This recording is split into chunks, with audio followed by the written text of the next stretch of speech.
just is an actor's actor. When you look through his resume and you look at the work that he's done, his resume reads like a list of your favorite films. And I'm just going to run down a few of them to give you a sense of the scope. Rebel Without a Cause, Giant, The Sons of Katie Elder, Cool Hand Luke, Waterworld. Yeah, I know you want to clap for every one of them, don't you? It's so true. Hang 'em High, Easy Rider, Apocalypse Now, Blue Velvet, Hoosiers, Colors.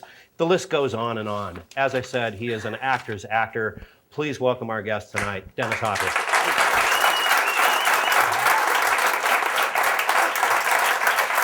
Thank you.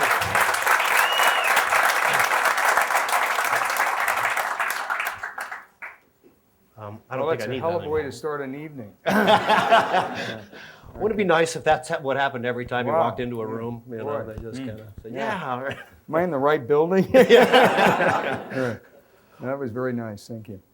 Well, let's start off talking about Elegy. What a beautiful film. What did you all think about the film? Yeah.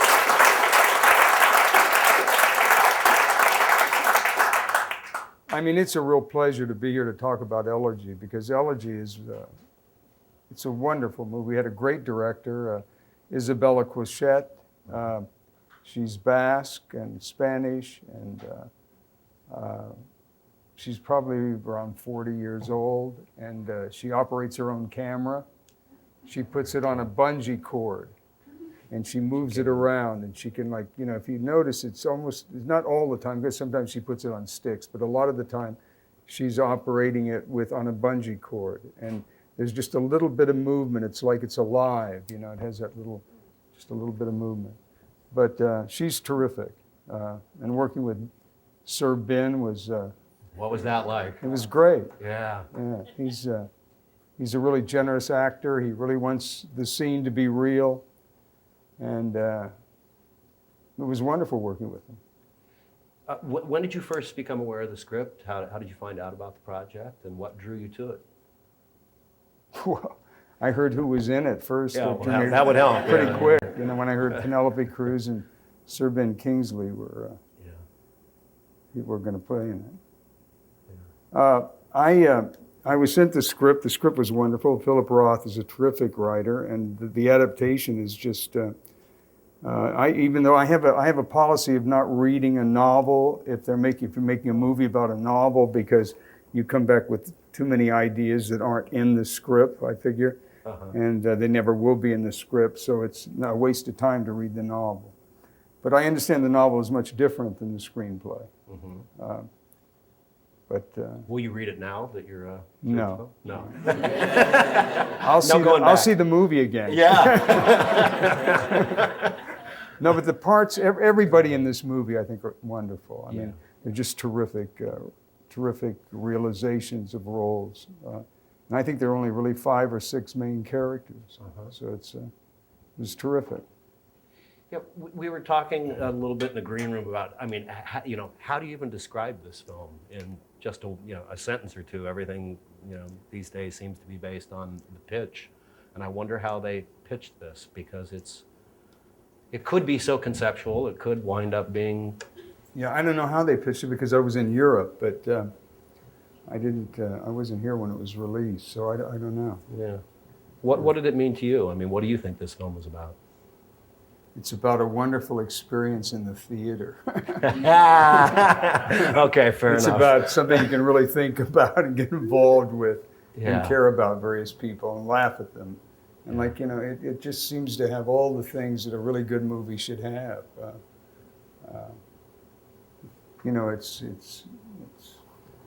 It's about age, it's about life, death, love,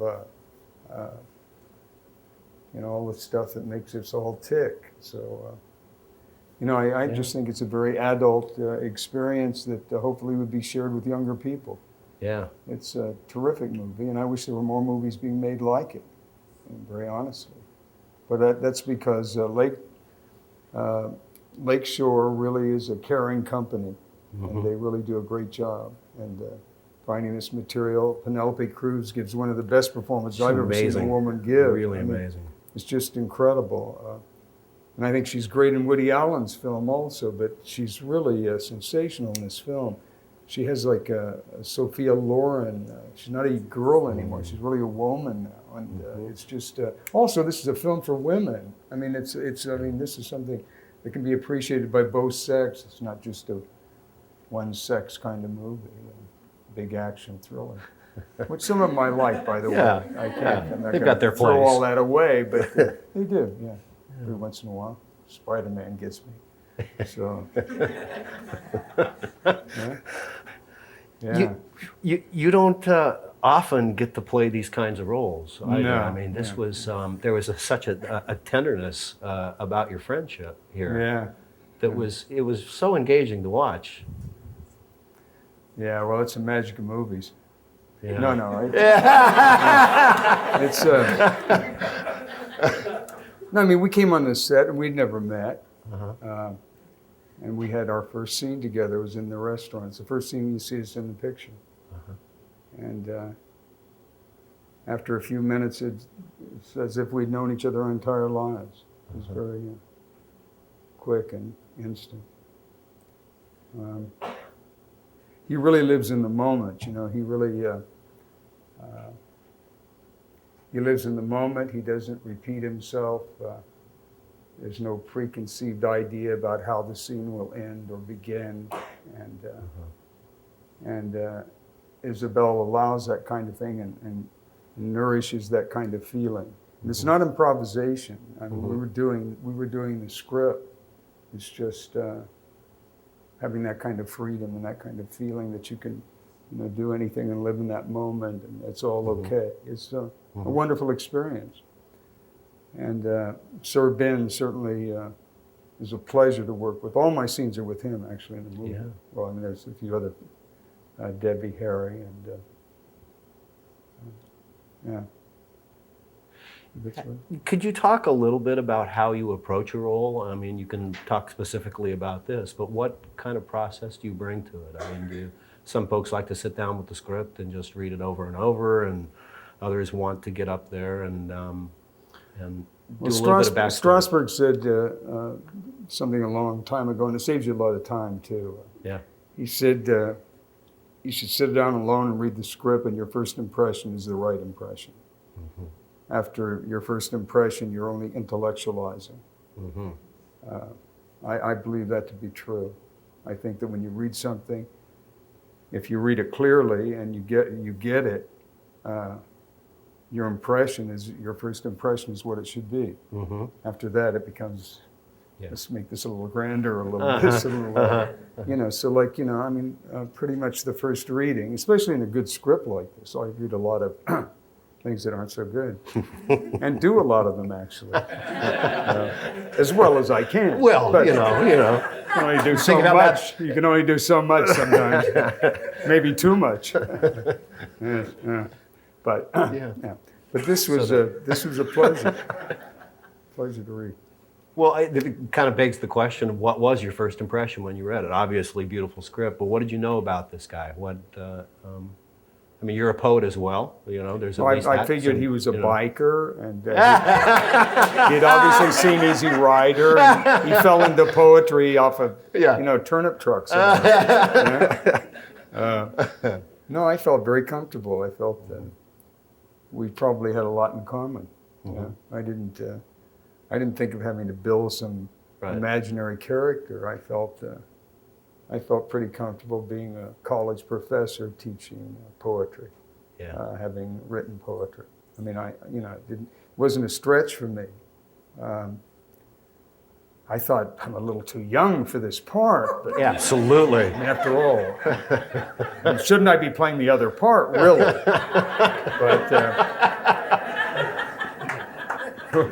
But once those thoughts were gone, it was easy sailing. And you embraced him. Of course, the kiss. Yeah. The kiss. Yeah. It just wasn't long enough. And yet it wasn't just a peck. You know how you get apart and you only worry about one thing? Man, wow, how are we going to do this kiss? I mean, you don't even say it. You just go, oh. Yeah. When is that? Oh, it's 2 weeks away. I'm Yeah, good. yeah. 3 days. We're gonna. And it was so easy and so simple. It was ridiculous. So that was it. It's funny enough. Go ahead. Yeah. No, it's gave me a little chuckle. That entire scene I thought was one of the most beautiful. I mean, it just, that and where you were feeding him earlier and telling him that he had to eat. It was just those two scenes were just beautiful. We did actually. We shot one scene twice, which I would love to have seen the other scene. The scene where we're on the court. Mm-hmm. We shot that again. Then we eventually used the scene that we shot originally, which is what was in the picture. But we then reshot it, and he cooked me a whole meal and talked to me while he was preparing it. And I've never, I mean, on a movie, people give you this and it's prepared and so on, so you don't really actually cook. He actually cooked me a spaghetti dinner. It's very on cool. camera, made the salad, did the cooked the thing, and did it every time. I mean, he did it. I mean, it was amazing to me. I thought, wow, and like did the dialogue and did the scene. But he made very good spaghetti. I was going to ask, how was it? Darn good, huh? Yeah, if anything goes wrong, you can open a restaurant. Sir Ben's. Sir Ben's pasta. There you go. Does Isabella like to shoot a lot of film? I mean, no. She knows what she wants. And she doesn't like to rehearse a lot either. She's perfect. Yeah. You don't like to rehearse? No, or shoot a lot of film. Well, no, I mean, I don't mind rehearsing, but there comes a time when I'd rather do it on film. Mm-hmm. And like, I never want to go more than 5 takes, and Right. I don't think you should have to. Right. And like, if you're living in a moment-to-moment reality and trying to live without any preconceived ideas, it's really, I mean, the more you do it, the more preconceived ideas you get. Right. So, it's better sometimes to just do it. Any time in the past where there was that sort of nightmare of having, 25, 30, 40 takes on, from some director? I've heard of that. Yeah, but never happened to you? Well, not that we can remember.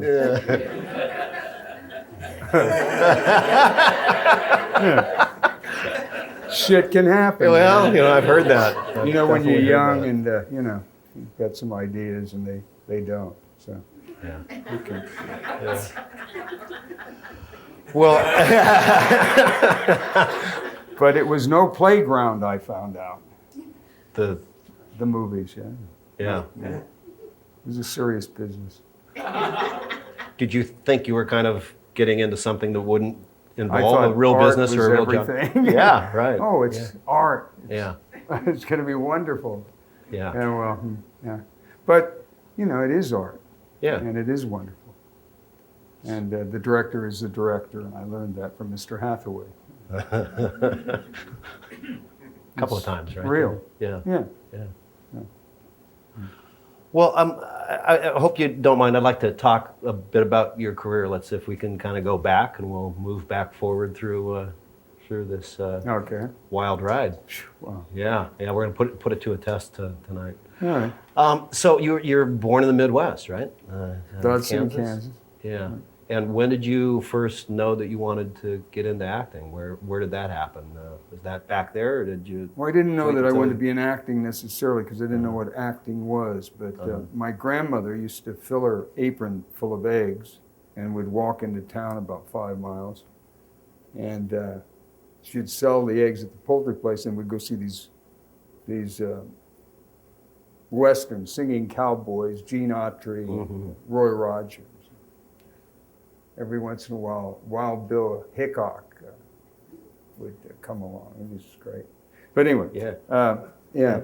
So that was when I first saw movies when I was like about 5,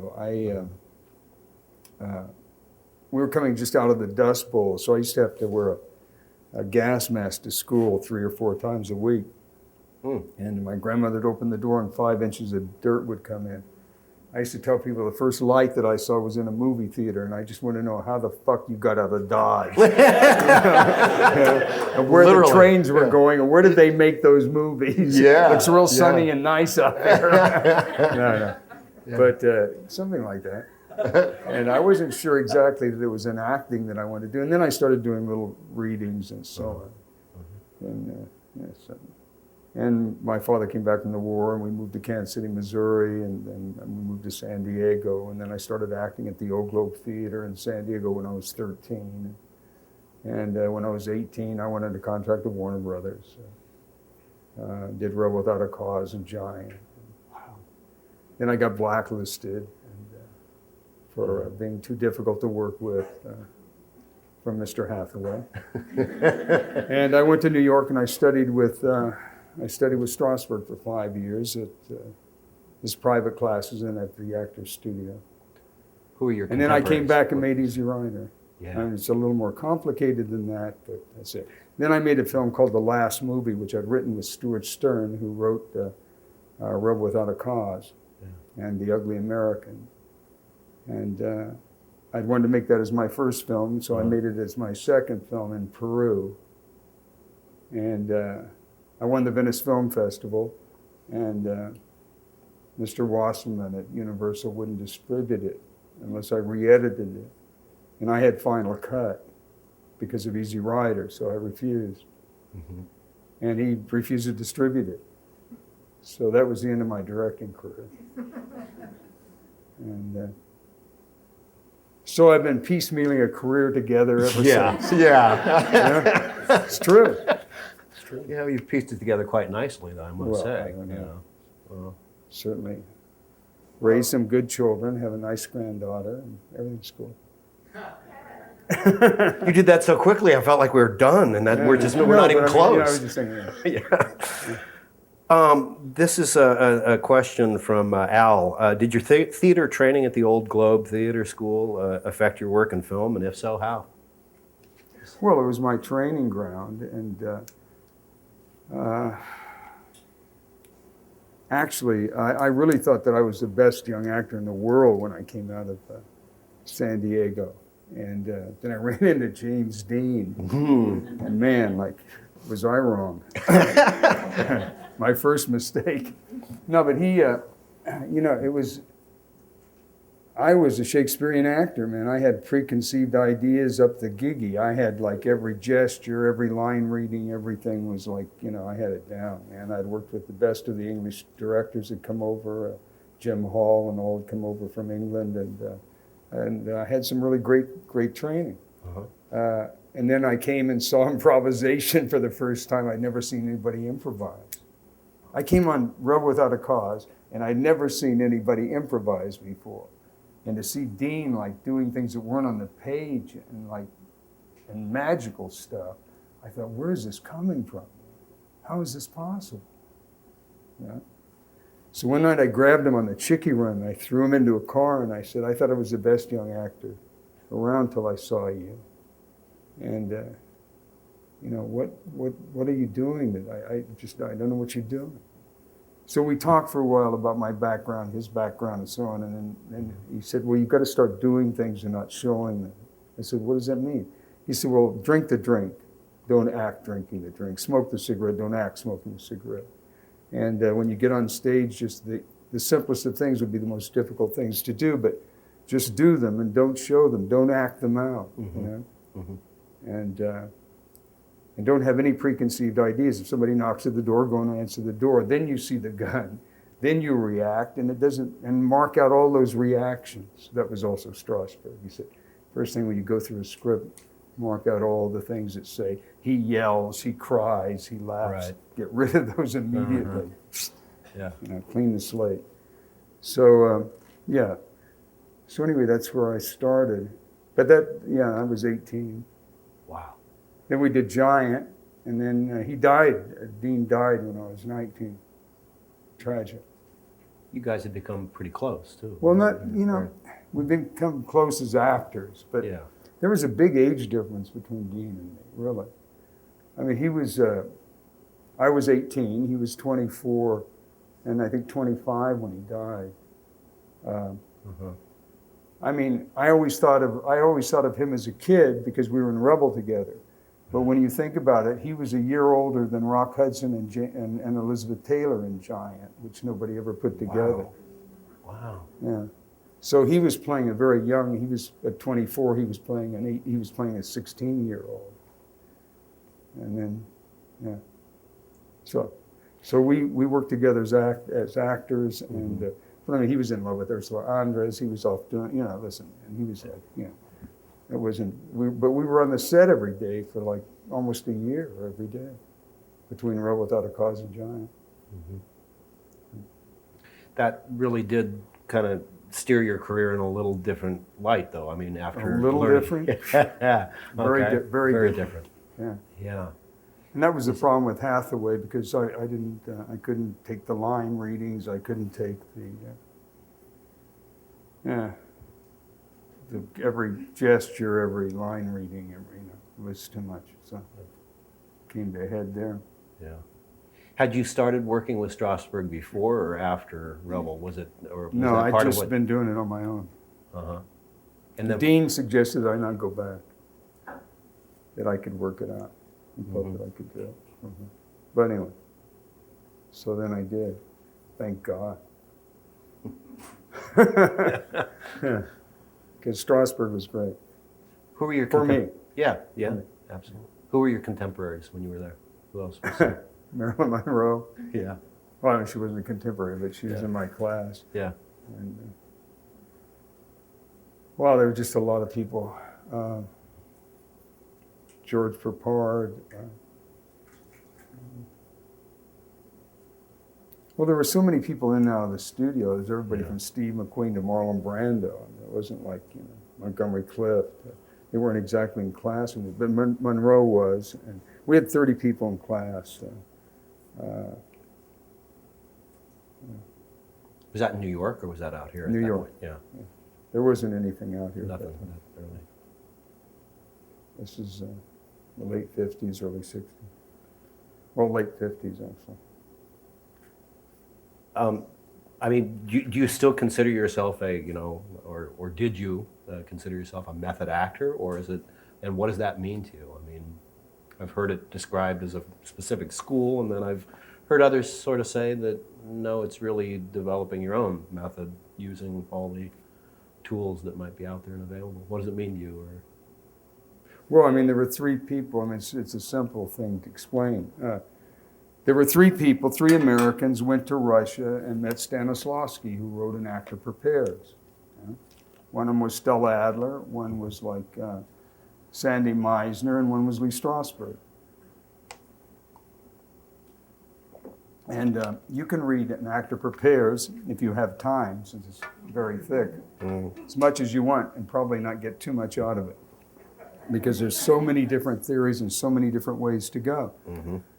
So they each came back after meeting Stanislavski. They each came back with a different thing, a different take on what the method was.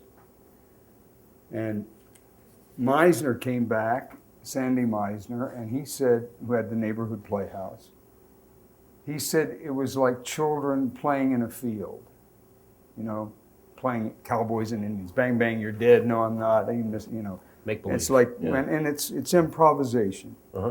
And it's knowing why you're going in and why you're coming out and so on. And through your imagination and through the objects and so on, you will then reach your subconscious and you can have real experiences. That was Meisner. Stella Adler came back and said, it's all the object. Marlon's teacher said, it's all the object. It's the object, then you take it inside. That creates the imagination. Then from there you can have real experiences. Strasberg said, no, it's all that's, fine later. But what it really is your senses. You have your smell, your seeing, your hearing, your touch, your taste. And these things control your subconscious. And so you can't reach your subconscious through a conscious means. I can tell you about, whatever tragic kind of story. My mother slapped me when I was like da-da-da, blah, blah, blah. And I might even drop a little tear to get your, feelings up. But to really have an experience, to really recreate that experience, one has to trick oneself. One has to totally relax, find all the tension areas. They have to go back into the experience, but not think about what the experience was. So you clear your mind of all that and you think about, can I see anything? Can I hear anything?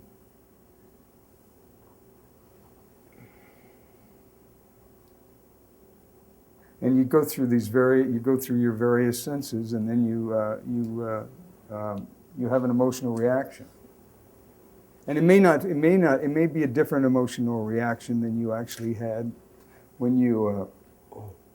It may not be the same emotional reaction you had when you were, when it actually happened to you, but it'll always be the same, and it'll always be that sound. See? You had me going. I saw a little bit of vaudeville in that. But anyway, that was for example. However, that's the way Strasberg worked. And then you could do scene work, and you could do improv, and you could do all sorts of stuff around that. But primarily, you did 5 years of sense memory. And after 2.5 years, you could attempt a emotional memory. And I saw a quarter of my class taken out in straitjackets out of the class. No, seriously. Mr. Strasberg was just a little guy, would get up, and they'd start breaking furniture and out of control, and he'd get up and slap them and say, okay, that's it. Cool down, you're out of here, and you don't act anymore.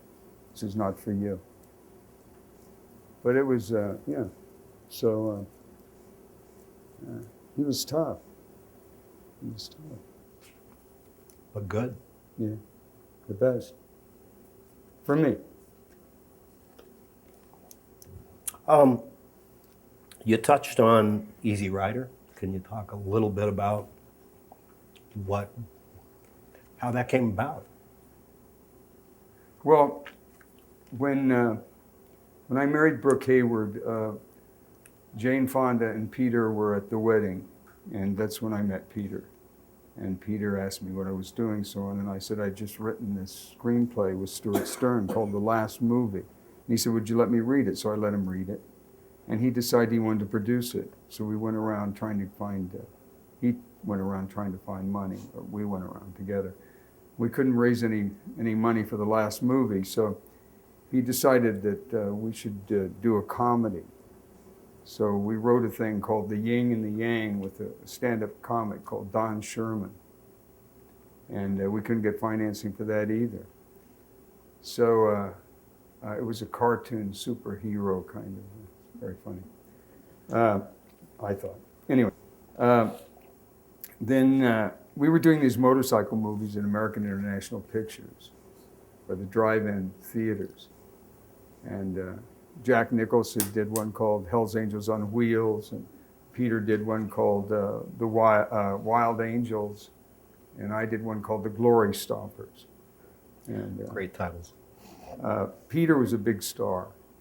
Jack was a writer actually for Corman, and he wrote The Trip. Nicholson wrote The Trip, and I played the drug connection, and Peter took The Trip, and Bruce Dern and Susan Strasberg were there, and so on. And Jack Nicholson wrote the screenplay, and it was the first time I was allowed to go out and direct second unit. Corman would give us film, and he wouldn't pay us, but he'd let us go out and shoot on weekends. Cool. So it was cool. So got to shoot the stuff on Sunset Strip and the acid trip out in the desert and so on. So Peter and I decided that he could direct, that I would direct a movie and he would produce a movie, and we'd both act in the movie. But we wouldn't do a motorcycle movie because we were about to become the singing cowboys, you know. motorcycle buddies.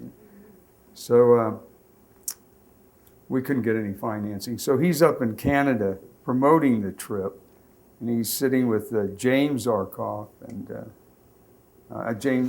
James Nicholson and Sam Arkoff.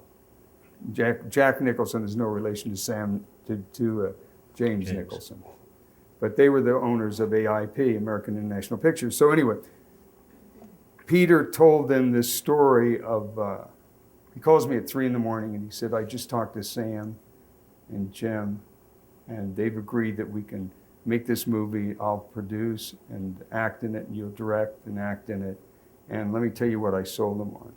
There's these two guys, and they smuggle in this dope from Mexico, and they sell it, and they get these two big gleaming bikes, and they go across country, and they go to Mardi Gras, and they have a wonderful time, and they go into Florida to retire, and they get shot by a couple of duck hunters. What do you think of that? And I said, Peter, did they say they'd give you the money? And he said, yeah. And I said, I think it's a terrific idea. So that's where it started. And Peter and I wrote it. Went across country and found the locations and shot it in 5 weeks, which Wow. Laszlo Kovacs wanted to point out that the American Film Institute, before he died, that it was the most organized movie he'd ever been on. And no matter how wild people wanted to think it was, the shooting wasn't wild. And we went all the way across country in 5 weeks. And yeah, pretty cool. But it took me a year to edit because I had no way of seeing my film when I was on the road. So I came back to like 80 hours of film. Wow. And that was a lot. But it was cool. Got through it. There's a question here from Mark Harley, I think this is, asking about Laszlo Kovac and what it was like to work with him. He was incredible. He was the best telephoto operator I've ever seen. I could never have made the movie without him. There's no way. And we had such great communication. I'd be on the motorcycle, and we just, we had all these little signals like we were baseball in. But yeah, it was beautiful. It was great. He took an old Chevrolet and let some of the air out of the tires, a convertible, and put some sandbags on the back with an Aeroflex and a telephoto lens, and that's the way we shot the riding stuff. And no rigs, no camera cars. No. Huh. And he was incredible. And he did the last movie also. And wonderful person, so easy to work with. High praise coming from somebody like him that said it was the most organized shoot that he had ever been on. Did you feel that at the time? Did you feel like you were organized? Yeah, it was really organized well. Mm-hmm. I mean, Paul Lewis was the production manager. Paul was just the best. I mean, he was the one that did Jack Nicholson's first two, Ride the Shooting and Ride the Whirlwind. He was the line producer on those. And then I made him producer on the last movie when I did the last movie. And he's produced every movie I've been in, that I've directed, sorry. I've directed. Which are only, unfortunately, 7. But I can keep trying. There's an awful lot of questions here about how you choose a role. What is it that you look at when you decide yes or no? And My bank account. Well, all right, that's the first cut. And usually it's yes. Oh, there's a part, okay. It They pays want money. me, all right. No, it's not. I wish I could say I was on an A list, and but I think I was on an A list for 2 weeks once. Yeah, and I blew that. But yeah, no, I don't. They just come knocking. I don't. There was no great plan to my career. I never sat and waited for the great part because I had to keep working. I didn't want to go back to construction, digging ditches or bussing tables. I figured I would stay an actor. So I made a lot of movies that are only seen in Eastern Europe. Is that right? Yeah, and Fiji. Maybe. Maybe. That's two different audiences too. That's Very different, yeah, and they love They love monsters. No, I'm just, I shouldn't be putting that on them. There's some really great filmmakers over there. But yeah, no, you get my idea though. Yeah. All right, well, here's a question for you. Alexandra Lay would like to know which one of the roles you've played most closely resembles who you are. And is there any dream role that you wish you could play? But let's go with the first one first. Is there one that you felt a particular affinity to, or? Well, I mean, I think that this probably, the role I just played in this movie is probably closer to me than anything I've done in a long time.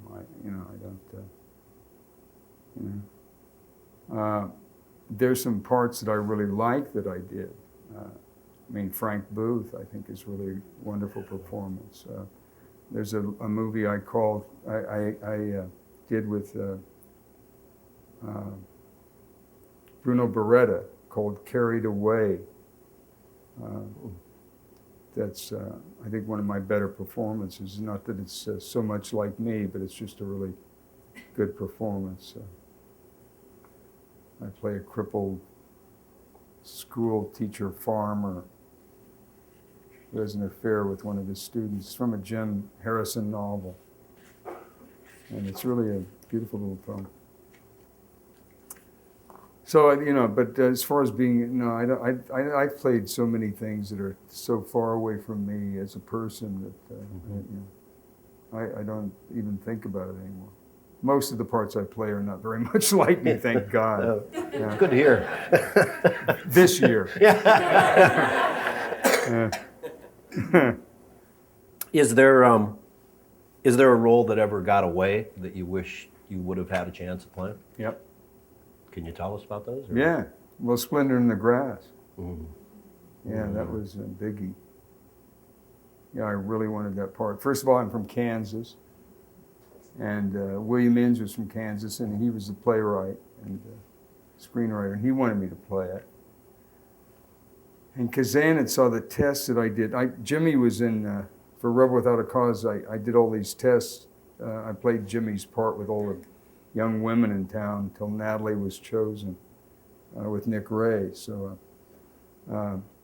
Kazan saw one of the tests, I think the thing he did with Natalie, because he was looking at Natalie for Splendor. And so it was getting close, and I met with Kazan, and I thought that maybe I had it, and Warren got it.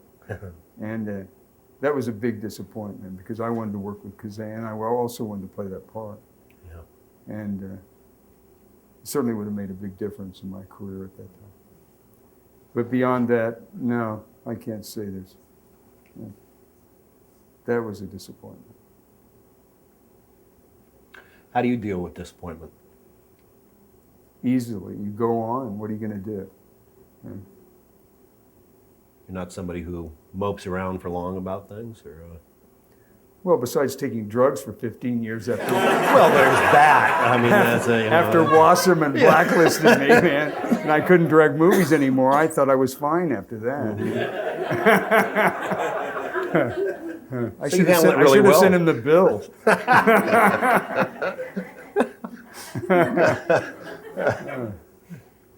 Anyway, no, it's, yeah, I mean, that was a big drag. I mean, the last movie not being distributed, because I owned 50% of it. And also that was never shown in Europe, where I won the Venice Film Festival. Right. It was also a big drag. But, I'm not saying it would have been successful, but it would have been more interesting than it. But it makes a very good story at the Cinematheque these days. They love a bad story in France, thank God. Yeah. So. Have you gone back to look at that film anytime recently, or do you just, I mean, Gone back and looked at... Last movie. Oh, the last movie, yeah. I just saw it in France at the Cinematheque. What did you think, having that distance from it? Oh, it's terrific. Yeah. Yeah, people are beginning to understand it even. MTV and so on have opened people's eyes to a lot of different possibilities. Yeah. It's not a difficult film to understand, really. Cool. It's just It has a beginning and middle and end, just not necessarily in that order. That's right. Which is Godard, which I took to heart. But it's like, it's still, to me, I really like it. Yeah. Cool. Again, probably a half a dozen questions about this, but we'll go with this one. Javi Molero wants to know, what was it like working in Blue Velvet? What drew you to that character? Well, I'd really never met David Lynch, and he cast me, and I'd read the part, and he cast me, and I called him in North Carolina, and I'd just gotten sober. I just got out of rehab. So I called him and I said, David, he was having lunch with Kyle MacLachlan and Laura Dern and Isabella Rossellini. So I said, David, you haven't made a mistake casting me. I know we've never met because I am Frank Booth, and there shouldn't be a problem. And thank you. I really love the part. So he said, oh, that's great. So anyway, he goes back to the table and he says, I just talked to Dennis Hopper, and he just told me that he was Frank Booth. And I think that's wonderful for the picture, but I don't know how we'll ever have lunch with him. So, but the first day on the set was the scene where Kyle's in the closet and I come in and demand my bourbon and proceed to do my sexual number with her and take the gas and so on. That was the first scene, and we'd never met. I'd never met Isabella before. Oh, I'd never met Kyle before, and I never met David. And we met on the set that morning. It's quite an introduction. It was great. It was great. And the only contribution that I made in that movie, really, because there was no improvisation in the movie, was the gas was written as helium, so it made you sound like Donald Duck, but it didn't disorient your mind at all. So when I read it, I thought of amyl nitrate or nitric oxide or something, something a little more exotic. And when I said to David, he had helium there, and I said, David, this is making me sound, and tried to act with it. And I said, this really, I can't get through the sound of my voice and so on. And I said, I really thought of this as amyl nitrate or nitric oxide. And he said, what are they? And I said, well, I said, it's something that disorients your mind for a few minutes, and so let me show you. I'll do an emotional memory. I'll show you what it looks like. So I did this for him. He said, oh, that's great. And I said, then you can dub the voice in later, which we never did, obviously. So I thought that was a tremendous contribution. And then a couple of years ago, I was sitting having a quiet moment, which unfortunately there aren't that many, but I was thinking what a great thing that was that I'd added that to the film. And then I started thinking, but what if you'd just done the voice? Wow. What if you hadn't have gotten disoriented? What if you just really changed your voice? What a spooky guy that is. No, I mean, that's scary, huh? Yeah. Seems like it. Anyway. When we do, Blue Velvet 2. 2. There you go. He's reformed. He's not a drug addict anymore. He's just a guy with helium. Want some of my helium? Want to sound funny? Neighbor. Yeah, anyway. No, but yeah, it was great. It was a great experience working on that movie. It was a wonderful part. Are there times that you look back at one of your performances and you wish you might have taken a different direction on things? I mean, I've heard some actors say they hate to watch their own work because they always feel like they could have done better. Are you one of those, or do you sometimes walk away satisfied? I don't know. How do you see your work? Well, I see it. I'm doing a series right now, Crash. Yeah. We shot 13 episodes, and I like what I'm doing in the show, but I see things that I think I would make if we do another season, I would make some different choices. But I mean, it's just stuff that I'm looking at, you know. But I think that's probably because we work 16 hours at least twice a week, and we're jamming like, and I have rules of speeches, and yeah, I see a few things that I would change occasionally, like, you know. I mean, I like most of the stuff really well, but yeah, I don't think in film. I mean, I see some performances I really don't like of mine. You know, but I don't see that there was much I could have done about it really at the time. Right. Yeah. I mean, Super Mario Brothers, I think I'm just the Koopa, the Lizard King. I mean, what? My son who's now 18 years old. He's in Cal Arts, just starting, and he was like 7 or something at the time, and he came to me and he said, Dad, he said, I think maybe you're a pretty good actor. And I said, well, thank you, son. He said, but you played that King Koopa in Super Mario Brothers. I said, yeah. He said, why would you play a part like that? And I said, well, so you can have shoes, Henry. And he said, I don't need shoes that badly. So he was a critic then. Yeah. Amazing. They have that humbling effect, don't they? Boy. You know? I don't need shoes. Okay. You've worked with so many different directors. You're a director yourself. What do you think makes a good director? What qualities? What do you need to be a good director? You need to cast your picture well. You need to know what your story is. I'm not saying you need to have a great script, but you need to have a great outline. And you need to give your actors plenty of room to work. And you should, like, most of the time, see them work and then figure out how you're going to shoot your scene. I mean, not that this takes a long time if you've been in the business as long as I have, but it's the process that I think is the best process. And, so, and having a visual sense, I mean, having a visual sense is very important. And also wanting to make films that reach an audience. I mean, if films are going to change people's minds or you're going to entertain people, then you need to, like, get them out to a vast audience. And if you're just making films for your friends in back rooms, it's not. I think that that film most of the time demands a larger audience and can really make change, you know, in people. Even though Easy Rider, when I saw it here at in Westwood, when we were shot at the end of Easy Rider, the audience got up and started screaming, "Kill the pigs! Kill the pigs!" You know. And when I saw it in New Orleans, they applauded. Wow! Wow! So it doesn't change your mind too much. It depends on where you are.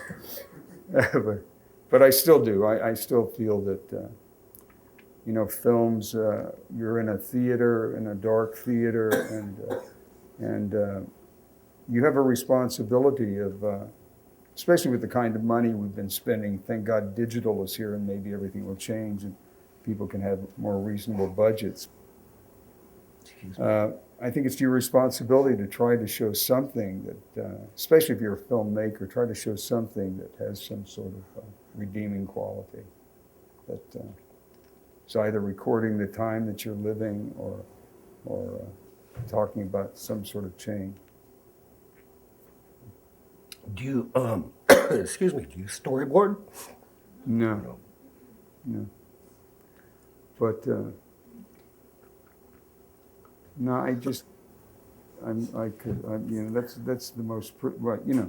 I mean, a lot of people storyboard and they do some excellent jobs, but that's, you know, talking about no preconceived ideas. That's about as preconceived an idea as you can have. It's how your shot's going to look before you ever put an actor in or anything. It's, you know, I figure if I'm writing about going out this scene takes place in robbing a grocery store, okay?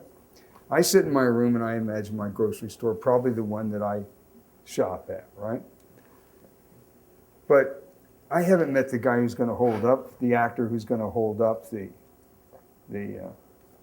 grocery store. So what if I cast a real guy that's really done hold-ups before? But I ignore his suggestions, how he would rob the store, because I've written how he's going to rob the store. Right. What do I know about robbing a fucking store? I know about drama, I know about, but I don't, So maybe I should listen to the guy. That doesn't mean I have to use everything, but I mean, maybe there's something that I can use. And also, when I get to the location, it's not the way I imagine my grocery store to be. It's a totally different kind of grocery store. But I'm going to stay with the grocery store that I wrote. Mm-hmm. Because after all, I am the director-writer. And, and now over the vegetable things, there's mirrors. And what if the guy puts a gun into like a sack?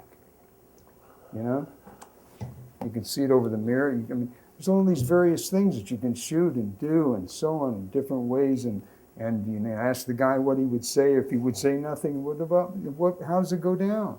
And then you make a scene. What you do know is you're robbing a grocery store because it's important to your story.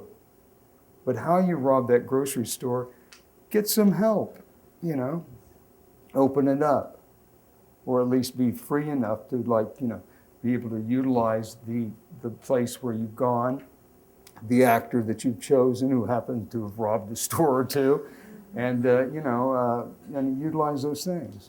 I think that's. What makes a good actor? Conversely, if you're. Wow. Wanting to be, having to be, and then learning how to be able to relax enough that your wanting doesn't get in your way of achieving it. Because your biggest problem will be wanting it so badly that it makes you tense. I think that's probably. So the relaxation, being able to relax, is really, really important. How do you do that? Yeah, how do you do that, and how does one do that? Well, one can shake one's arms out, one can find one's tension areas, one can try to relax and find, just, get in a position where you can sleep and you go to sleep. Let's try, just find, just try to shake it out, if you have tension. But like most of the time, I think most actors, can now go in front of a camera without being nervous and so on. And once you get in front of the camera, let me talk about Marlon Brando, give an example. I was on Sayonara because I was under contract with Warner Brothers when Marlon was doing Sayonara. So he was fighting with Josh Logan, the director, all the time. They were having fights. So I went on the set and I saw Marlon. He was the camera's facing this way, this direction. And Marlon's standing over here with the young woman who's the star of the film with him, young Japanese actress. He's playing with her hair and he's telling her something in her ear. And finally they'd say, okay, it's ready, we're ready now. And he's still talking to her, and he walks her over on the other side where he's now in front of the camera. He's still there, and he's still talking to her, and so on. But now, he's saying the dialogue to the picture. So he was already engrossed in some sort of I don't know what, but some sort of dialogue with her that he took over to the other side and just put it right into dialogue that was in the film. So crossing that imaginary line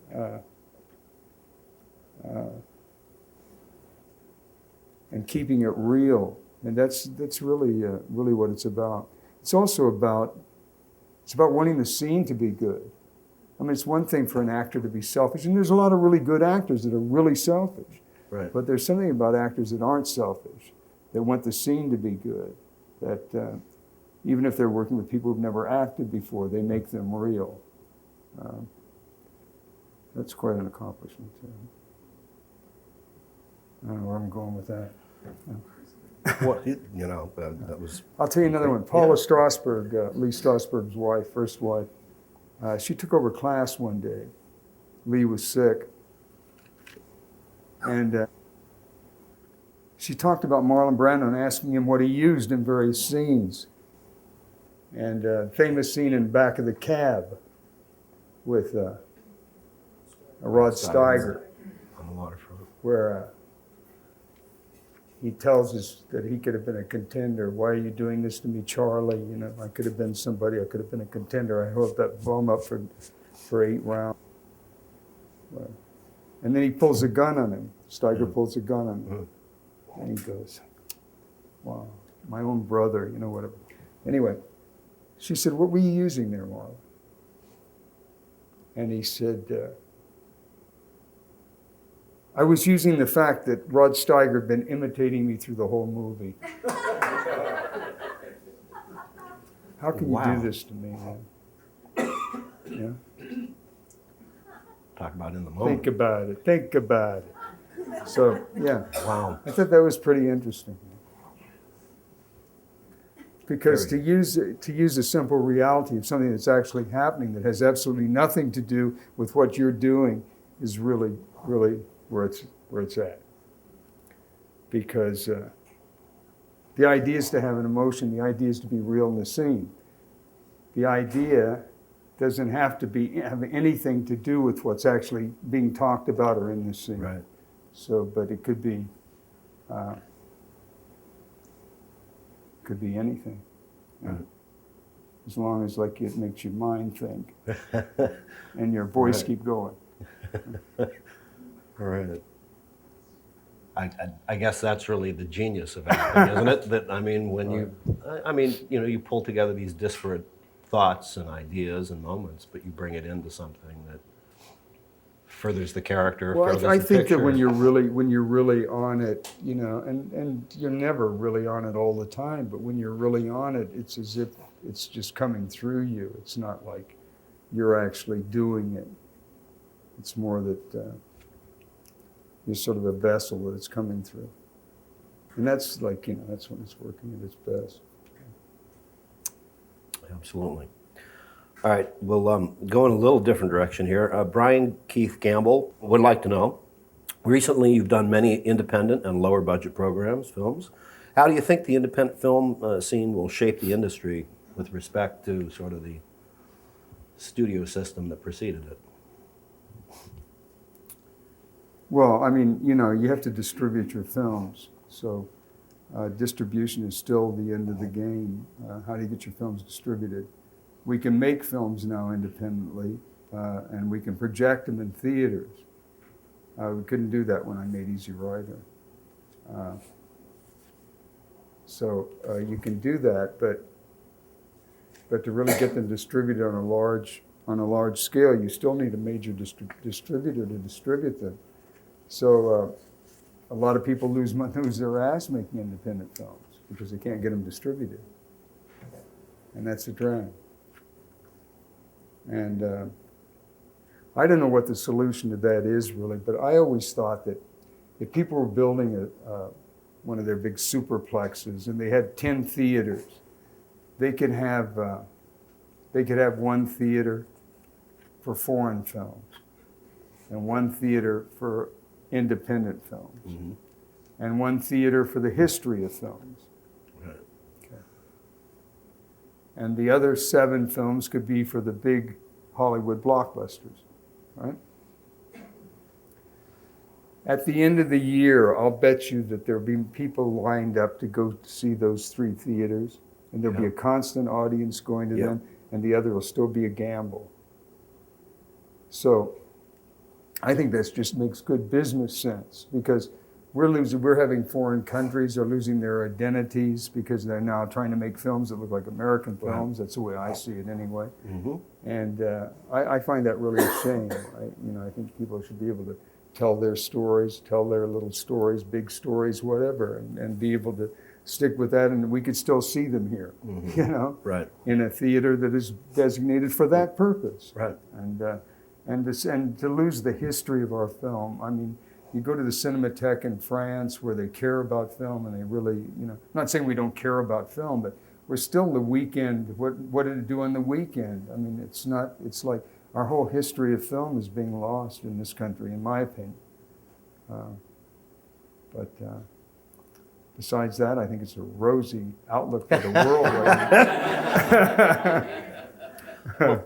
Do you think the ability for people to distribute their projects, and I mean, certainly it doesn't have the same impact that showing a film in a theater does, but in new media, being able to do things over the internet, will that change what we think of as film and that experience, or then what is that a good thing or a bad thing? I don't know. I think Charles Eames was the great Charles and Ray Eames, who were the great furniture designers and so on. He said that people will always want to go out because people want to be seen. Yeah. And they want to be with other people, and they want to have an experience of seeing something with other people. And he believed that was something that was just human nature. So I think the theatrical experience is something that we probably want. I mean, it's probably a herd instinct thing of wanting to do that. Of course, the internet is changing everything. Right. I mean, there's no question about the inventions in the last 15 years have just, I remember when, come on, Dick Tracy, a talking wristwatch, please. Yeah. Right. What, are we crazy? Not so much. Huh? So, it's just leaps and bounds. And the internet is doing so. I mean, this election was one of the great miracles of the internet, really. Yeah. And it's changing everything. So it's a good thing. Digital is here. Digital is it's a wonderful thing, I think. It's like painting with light. And it's also very inexpensive. So you could actually probably go out and make a digital feature for about and blow it up to 35 if you had to do that for about $140,000. So that's like really, that's incredible to think you can do that. And at the same time, everybody can have a still camera and take a picture. Doesn't make them a great photographer, but at least it opens up the things that there will be some directors and people making films that will come out of this. It'll be sensational because we've always been hindered by the economics of the beast. Yeah, they talk about the economics of scarcity versus the economics of abundance, and certainly digital allows more people to have that experience because when it used to be so expensive, they were only going to give it to a handful. So, and also the idea of projecting digitally and being able to just shoot it up to a satellite and down into a theater. I mean, and the digital projection, I saw it up at Lucas's. It's incredible. Yeah. It's beautiful. But it would take about probably $4 billion to change all the theaters in the United States to digital. But after that, you wouldn't have to truck things around anymore. You could beam them right into the theater or just send a little chip, whatever. Yeah. Be interesting to see where it all goes. Yeah. Well, we're going to have to wrap it up here quickly. I brought a sleeping bag. You know, I told my wife I'd be back in the morning. I think we're good to go. So if you want to call her now, that's. I'll be right home. We'll stay on as long as you can. I'm sorry that we didn't get to spend more time talking about your other arts. I mean, you're an accomplished photographer and painter, and I believe you have one of the most substantial collections of modern art. I've had them during various periods of my life. Come and gone a bit. Yeah. But I do, if anybody's in France, they did a wonderful thing at the Cinémathèque in Paris. They worked on it for 3.5 years, and it's on till January 19th. They're in a Frank Gehry building on the Seine River, and the whole 5th floor, they did this virtual reality starting in 1955 with Rebel Without a Cause and so on, and going through my entire career with various monitors, like 20 monitors you go in. And it goes through part of my art collection and part of my paintings and my photographs. And at the same time, you're seeing what's going on in the film world at the same time that all these things are correlated. And also politically what is happening in the world as it's going on. The Kennedy assassinations, Martin Luther King, Malcolm X, the Black Panthers, all this is going through this thing of my life, which is really, really intense. So if you get over there, it's really worth showing. And they're also showing 50 films. So, but the 5th floor is pretty cool. It is. Yeah, that was nice. Yeah. I know people here would love to hear if you have any advice to actors. I mean, you got people at various career, levels of their career here. What advice can you give them? What do you wish you knew then that you know now? Kind of a. Well, you're far too experienced for me to give you advice. I have a feeling, but people come up to me all the time and ask me, how do you get in the movies? I want to be in the movies. And I tell them the way to get in the movies is go where they're actors. And go get a job in a little theater.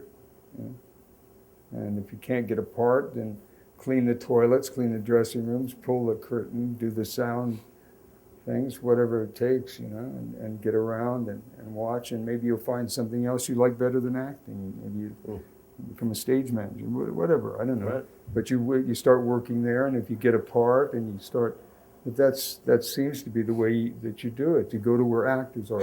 If there's a teacher, you go to where there's a teacher. You go to do that. I mean, that's what you do. So